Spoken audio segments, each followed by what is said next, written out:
Hello and welcome students, Gyanjyoti coaching সেন্টারের পক্ষ থেকে তোমাদের সকলকে আরো একবার স্বাগত।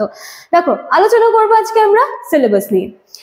WBSU first semester major paper যেটা রয়েছে, তো এর উপর বেস করে তোমাদের যে সিলেবাস প্রোভাইড করা রয়েছে সেটা নিয়ে কিন্তু আজকে আমরা ডিটেইলস আলোচনার চেষ্টা করব এবং পরবর্তী দিন থেকে কিন্তু এই যে সিলেবাসের মধ্যে যে টপিকসগুলো রয়েছে সেইগুলো নিয়ে কিন্তু আমি চেষ্টা করব ধারাবাহিকভাবে ভিডিওস নিয়ে আসার। তোমরা কিন্তু আমাদের চ্যানেল সাবস্ক্রাইব করে রাখবে, পাশে থাকা বেল আইকন প্রেস করে অল করে দেবে, যাতে প্রত্যেকটা ক্লাসের ভিডিওস কিন্তু তোমরা সবার আগে যাতে পেয়ে যেতে পারো।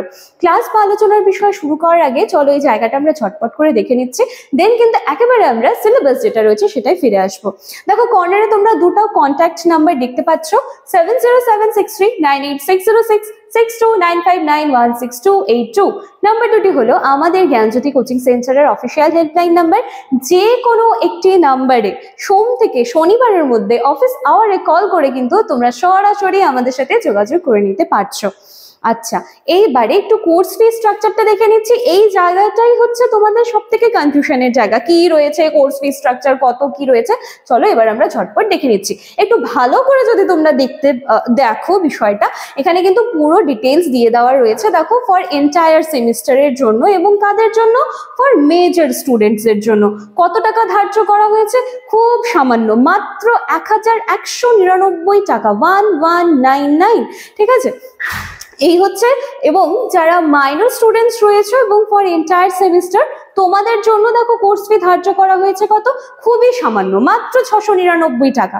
ক্লিয়ার? তো এই হচ্ছে পুরো বিষয় এবং এই অ্যামাউন্টটা পে করার পরে তোমরা কি কি পেয়ে যাচ্ছ সমস্তটাই কিন্তু এখানে রাখার চেষ্টা করা হয়েছে। যে কোনো একটি নাম্বারে কল করে তোমরা আমাদের সাথে কিন্তু যোগাযোগ করে নিতে পারছো। চলো এবার আমরা আলোচনার বিষয়ে ফিরে আসছি। দেখো, এডুকেশনাল ফিলসফি, তাহলে তোমাদের ইউনিট রয়েছে, ইউনিট 1, ইউনিট 2, ইউনিট 3, ইউনিট 4। ঠিক আছে, 4খানা ইউনিট কিন্তু তোমাদের রয়েছে। চলো এবার এক এক করে প্রত্যেকটা ইউনিট একটু দেখে নেওয়ার চেষ্টা করছি। ইউনিট 1 এর মধ্যে concept and scope of education. ঠিক আছে, মানে হচ্ছে তার ধারণা এবং তার যে পরিধি রয়েছে সেটা কিন্তু এখান থেকে জানতে চাওয়া হয়েছে। তাহলে চলে আসি, concept of modern education with references to the Delors Commission।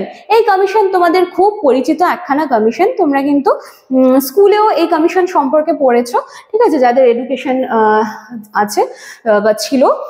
Scope of education, child centric education, concept of life centric education, এইগুলো কিন্তু এখান থেকে জানতে চাওয়া হয়েছে। ঠিক আছে, শিশু কেন্দ্রিক শিক্ষা, এই যে এই জায়গাগুলো।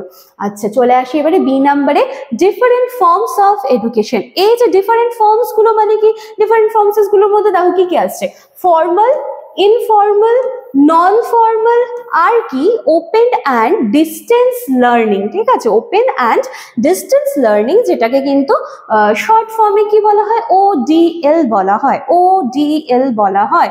ক্লিয়ার? আচ্ছা, এবার চলে আসি আমরা সি নম্বরে। দেখো, functions of education. Functions of এডুকেশনের মধ্যে কি করতে হবে, ইন্ডিভিজুয়াল অ্যান্ড সোশ্যাল ডেভেলপমেন্ট, আর কি human resource development, human resource development. এই কখানা ক্লিয়ার যদি করে নাও তাহলে কিন্তু ইউনিট 1 তোমাদের হয়ে যাচ্ছে। এবারে চলে আসি আমরা ইউনিট 2। ইউনিট 2 এর থেকে দেখো কি কি করতে হবে, ফিলোসফিক্যাল বেসিস অফ এডুকেশন। তাহলে এই যে প্রত্যেকটা ইউনিটের কিন্তু দেখো একখানা করে টাইটেল রয়েছে। ঠিক আছে, এবং দেখবে যে যেই টাইটেল রয়েছে তার উপর বেস করে কিন্তু পুরো টপিকটা রয়েছে। ক্লিয়ার? আচ্ছা, তাহলে দেখো এখান থেকে কি রয়েছে, ABC রয়েছে। এ নাম্বারে দেখো কি বলছে, কনসেপ্ট আর নেচার ক্লিয়ার করতে হবে, philosophical influences on education with reference to aims knowledge. Clear? আর কি কারিকুলাম, মেথডস অফ টিচিং, আর রোল অফ টিচার, আর কি জানতে চাওয়া হয়েছে, ডিসিপ্লিনস গুলো সম্পর্কে। তাহলে হয়ে গেল তোমাদের কি ইউনিট 2 থেকে ফিলসফি, এই যে জায়গাটা, এর উপর বেস করে এই জিনিসগুলো দেওয়া রয়েছে। এরপরে চলে আসি আমরা ওয়েস্টার্ন ফিলোসফিক্যাল থটস, আর কি এবং তাদের যে ইনফ্লুয়েন্সেস অন এডুকেশন। তো এখান থেকে তোমাদেরকে আইডিয়ালিজম করতে হবে, ন্যাচারালিজম করতে হবে, প্র্যাগমেটিজম করতে হবে। এই হয়ে গেল পুরো কিন্তু বৃত্তান্ত। আচ্ছা, এবার চলে আসি সি নাম্বারে, Indian philosophical thoughts and their influences on education. দেখো এখানটায় কিন্তু বি নাম্বারে ওয়েস্টার্ন ফিলোসফিক্যাল থটস দিয়ে দেওয়া রয়েছে, আর সি নাম্বারে কিন্তু ইন্ডিয়ান ফিলোসফিক্যাল থটস গুলো কিন্তু দিয়ে দেওয়া রয়েছে, এবং এখান থেকে তোমাদের সাংখ্য দর্শন, ঠিক আছে, এই যে বিভিন্ন ধরনের যে ফর্মস গুলো রয়েছে, বুদ্ধিজম, ইসলামিক, এই সমস্ত জায়গাগুলো কিন্তু তোমাদেরকে এখান থেকে ক্লিয়ার করতে হবে। আচ্ছা, এবার চলে আসি আমরা ইউনিট 3-তে। ইউনিট 3-তে দেখো কি আছে, ইউনিট 3-তে ন্যাশনাল ভ্যালিউজ আছে, আর কি রোল অফ এডুকেশন। তাহলে এখান থেকে কিন্তু তোমাদের দেখো সেকুলারিজম, ডেমোক্রেসি, ইকুয়ালিটি, জাস্টিস, এই জায়গাগুলো ক্লিয়ার করতে হবে। আর বি নাম্বারে কি আছে, educational provisions under the constitution of India. এই জায়গা তোমাদের যে ইউনিট 3টা রয়েছে সেই জায়গাটা কিন্তু খুব ভালো দেওয়া রয়েছে, এটা খুব ভালো করে কিন্তু কমপ্লিট করা যেতে পারে।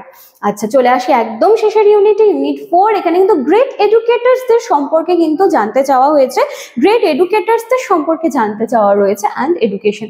দেখতেই পাচ্ছ এখানে স্বামী বিবেকানন্দ রয়েছে, জন ডিভি রয়েছেন, রবীন্দ্রনাথ টেগোর রয়েছেন। তো এই সকল এই যে ইনারা যারা গ্রেট এডুকেটার্সরা ছিলেন তাদের সম্পর্কে কিন্তু এখানে তোমাদের কাছে জানতে চাওয়া হয়েছে। ক্লিয়ার?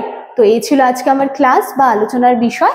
আমি আশা করছি সিলেবাস নিয়ে কিন্তু তোমাদের আর কোনো রকম কনফিউশন নেই। ভিডিও ভালো লাগলে কমেন্ট সেকশনে তোমাদের ভ্যালুয়েবল কমেন্টস গুলো রেখে যেতে ভুলবে না। দেখা হচ্ছে আবার নেক্সট দিনের ক্লাসে। Thank you.